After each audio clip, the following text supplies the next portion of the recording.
হ্যাঁ এটা বলছে এটা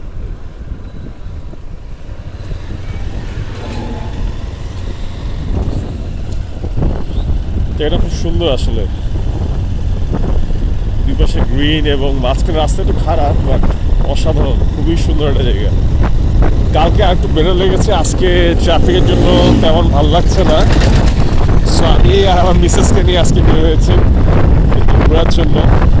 আশা করি যেন আমরা সুন্দর সানসেটটা দেখতে পারি যদিও একটু স্পিডি লেট তারপরও চেষ্টা করব আমার ছোটো বাইকটাকে বেরোতে আজকে একটু জ্যাম আছে যার কারণে একটু এলোমেলো হচ্ছে ওরকম মজার একটা ভিউ পাচ্ছি না বাট তারপরও চেষ্টা করে যাচ্ছি যাতে একটা সুন্দর অ্যাঙ্গেলিং একটা ভিডিও পাওয়া যায় সামনে ভিউটা অনেক সুন্দর so I am enjoying my self with my wife এবং দুজন মিলে বের হয়েছে এটাই আসছে বেশি আনন্দ আপনারা দোয়া করবেন সামনে আরেকটা ছোটো কম্বাইন করছি ভিডিওটা যেহেতু সামনে ট্রাফিক দেখা যাচ্ছে